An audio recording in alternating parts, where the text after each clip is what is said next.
जय हिंद दोस्तों, मैं हूं अनूप और आप सब लोग देख रहे हैं ग्लोबल कॉन्फ्लिक्ट। दोस्तों, बीते कुछ महीनों से आप लोगों को राफेल एयरक्राफ्ट इंडिया के लिए एक गेम चेंजर है बोल के सुनने को मिला होगा। पर दोस्तों, आज के इस वीडियो में आप लोगों को राफेल के जगह में इंडिया की और एक महत्वपूर्ण ऐसे हथियार के बारे में बताऊंगा जो ऑलरेडी गेम चेंजर साबित हो चुका है और चाइना के खिलाफ इंडिया के बढ़ोतरी को आगे बढ़ाने के लिए महत्वपूर्ण भूमिका निभा चुका है। इवन इस हथियार को तो चाइना के लिए राफेल से भी बड़ा चुनौती माना जा रहा है और हाल ही के दिनों में लद्दाख में ये भारत के लिए गेम चेंजर बनेगा। दोस्तों, ये हथियार कोई खुफिया हथियार नहीं बल्कि इंडियन एयरफोर्स के C-17 Globemaster 3 military transport aircraft है। दोस्तों, इसके अलावा वीडियो के आखिरी हिस्से में मैं आप लोगों को इंडिया के एक नया डिप्लॉयमेंट और नया मिसाइल के बारे में बताऊंगा जो ब्रह्मोस और आकाश मिसाइल के साथ साथ चाइना को चुनौती देने के लिए तैयार हो रहा है। तो इसे जानने के लिए वीडियो के आखिर तक बने रहिए और चैनल को सब्सक्राइब और वीडियो को लाइक जरूर कीजिए। दोस्तों, हाल ही के दिनों में जहाँ पे आप लोगों को न्यूज में सुनने को आ रहा होगा कि लद्दाख में चाइना अपने डिप्लॉयमेंट को बढ़ा रहा है, वहीं पे आप लोगों को भनक ये भी लग गया होगा कि अब लद्दाख का टेम्परेचर धीरे धीरे करके कम होता जा रहा है। ये टेम्परेचर आने वाले कुछ महीनों के अंदर -35 से 40 डिग्री तक चला जाएगा, जो आने वाले समय में दुश्मन के देशों के सेना के अलावा अपने देश के आर्मी के लिए बड़ा चुनौती बन सकता है। पर दोस्तों, इस चुनौती से निपटने के लिए इंडिया अपना भरपूर तैयारी कर चुका है। इन तैयारियों में सर्दियों के लिए फ्यूल, खाना, गर्म कपड़ा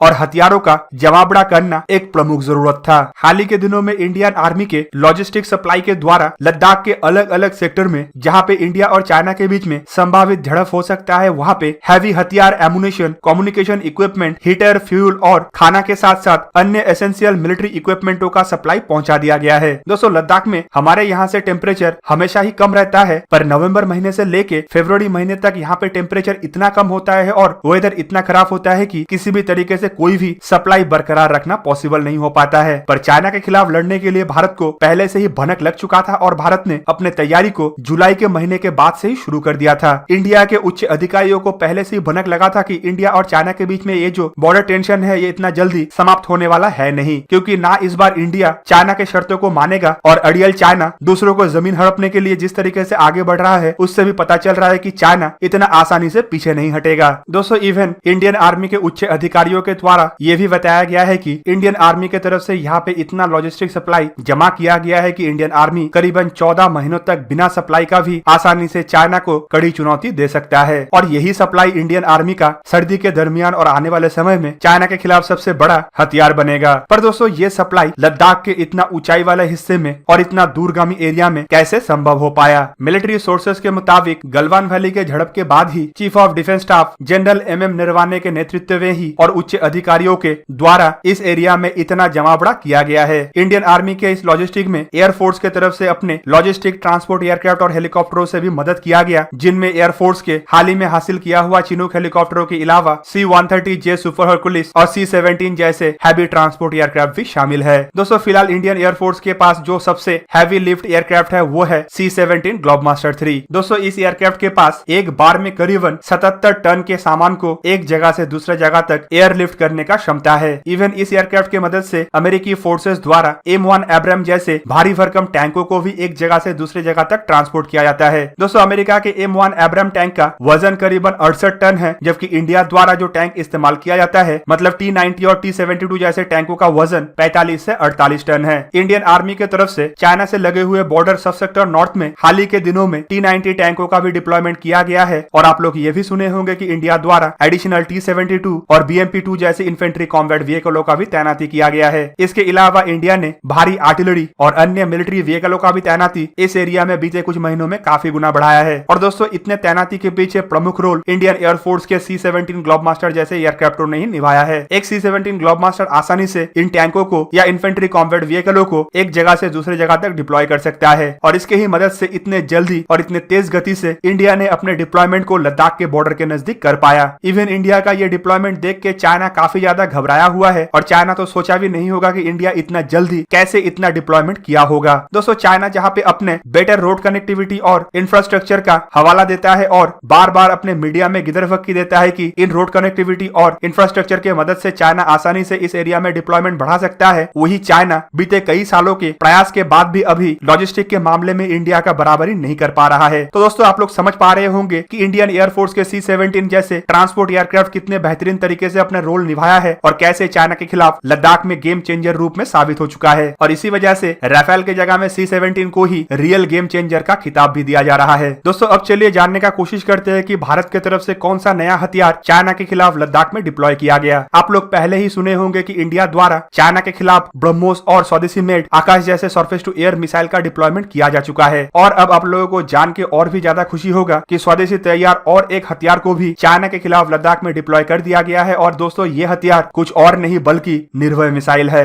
हिंदुस्तान टाइम्स के कुछ घंटे पहले के ही रिपोर्ट के मुताबिक अब ब्रह्मोस मिसाइल और आकाश मिसाइल के साथ निर्भय मिसाइल भी चाइना के मिसाइल थ्रेट को काउंटर करने के लिए तैयार हो चुका है। दोस्तों आप सब लोगों को पता ही है कि इंडिया के तरफ से already BrahMos supersonic cruise missile को हर एक जगह में तैनात कर दिया गया है, चाहे वो चाइना से लगे हुए लैंड बॉर्डर हो या फिर इंडियन एयरफोर्स के सुखोई 30 MKI जैसे फाइटर एयरक्राफ्टों के द्वारा चाइना के खिलाफ तैनाती हो। इवन इन मिसाइलों को इंडियन नेवी के जहाजों के साथ भी तैनात करते हुए चाइना के जहाजों के काउंटर स्ट्रेटेजी को बना लिया गया। जबकि चाइनीज एयरफोर्स के थ्रेट को लद्दाख में ही ध्वस्त करने के लिए इंडिया के 40 किलोमीटर रेंज वाला आकाश मिसाइलों का भी डिप्लॉयमेंट लद्दाख में झड़प के शुरुआती समय में ही कर दिया गया था। दोस्तों ब्रह्मोस मिसाइल जहां पे 290 से लेकर 450 किलोमीटर तक अपने दुश्मन के टारगेट को ध्वस्त कर सकता है और 300 किलोग्राम हथियारों को लेके उड़ान भर सकता है, वहीं पे भारत के ये नया मिसाइल निर्भय को 1000 किलोमीटर तक जमीनी टारगेट को ध्वस्त करने के लिए डिजाइन किया गया है। फिलहाल मिले रिपोर्ट के मुताबिक कुछ लिमिटेड नंबर के निर्भय मिसाइलों को तैयार करके लद्दाख में डिप्लॉय कर दिया गया है और इन मिसाइलों को सिर्फ जमीन से जमीन तक मार करने के लिए ही डिजाइन किया गया है। निर्भय मिसाइल का ये इनिशियल वर्जन है, इसीलिए इसे सरफेस टू सरफेस मिसाइल का ही दर्जा दिया जा रहा है। जबकि निर्भय मिसाइल का कुछ अन्य वर्जनों को भी बनाया जा रहा है, जिनमें एयर लॉन्च वर्जन और एंटी शिप वर्जन भी शामिल होगा। इवन इन मिसाइलों को इंडियन एयरफोर्स के फाइटर एयरक्राफ्टों के अलावा इंडियन नेवी के सबमरीन और जहाजों में भी तैनात किया जाएगा और ये सबसोनिक रफ्तार से छुप के दुश्मन के जमीनी ठिकाना और समुद्री जहाजों को भी ध्वस्त कर पाएगा। दोस्तों इन निर्भय मिसाइलों को सबसोनिक मिसाइल इसलिए बोला जाता है क्योंकि ये ब्रह्मोस मिसाइल जैसे इतना तेज रफ्तार वाला मिसाइल नहीं है और यह ध्वनि के गति से कम रफ्तार में ट्रैवल करता है, पर यह सी स्क्रैमिंग होने के वजह से जमीन से लग के उड़ान भर सकता है, जिससे इसे डिटेक्ट कर पाना लगभग नामुमकिन है। पहाड़ी एरिया में जहाँ पे चाइना के द्वारा भी अपने मिसाइलों का तैनाती हाल ही में मीडिया में दर्शाया जा रहा था, वहीं पे भारत की तरफ से उठाया गया ये कदम चाइना के मुंह पे एक तमाचा होगा। और दोस्तों साथ ही साथ ये हमारे लिए भी एक गर्व का बात इसीलिए होगा क्योंकि इंडिया ने खुद के दम पे निर्भय मिसाइल को तैयार कर लिया है और जरूरत के समय पे इन मिसाइलों का डिप्लॉयमेंट करना यह भी साबित कर रहा है कि समय पड़ने पे इंडिया कितने हद तक बढ़ सकता है और इंडिया अपने टेक्नोलॉजिकल एबिलिटी का इस्तेमाल करके किस तरीके से अपने हथियारों का डिप्लॉयमेंट को और डेवलपमेंट को तेज गति कर सकता है। दोस्तों ये तो खाली शुरुआत है। इस झड़प के दरमियान और सर्दी के दरमियान आप लोगों को ऐसे और भी बहुत सारे खुशखबरी मिलेगा, जिसमें आप लोगों को ऐसे ऐसे हथियारों के बारे में भी जानकारी मिलेगा जो शायद आप लोग पहले ही नाम सुने होंगे। इवन इनमें से बहुत सारे हथियार जो फिलहाल डेवलपमेंट के फेज में है, उन्हें भी तेज गति करके इंडिया द्वारा जल्द से जल्द डेवलप करके चाइना के खिलाफ डिप्लॉय भी किया जा सकेगा। पर फिलहाल हमें उस दिन का भी इंतजार रहेगा जब निर्भय मिसाइल का 1500 किलोमीटर रेंज वाला मिसाइल भी तैयार होगा और इसका हर एक वर्जन मतलब एयर लॉन्च वर्जन और एंटी शिप वर्जन भी तैयार होकर चाइना के खिलाफ डिप्लॉयमेंट के लिए फैक्ट्री से निकल के सरहद तक पहुंचाया जाएगा। तो दोस्तों ये था आज का वीडियो। अगर आपको वीडियो अच्छा लगा तो इसे लाइक कीजिए और मेरे चैनल को सब्सक्राइब कीजिए और साथ में बना हुआ बेल आइकन को भी प्रेस कर दीजिए ताकि आप मेरा वीडियो देख पाए सबसे पहले। जय हिंद।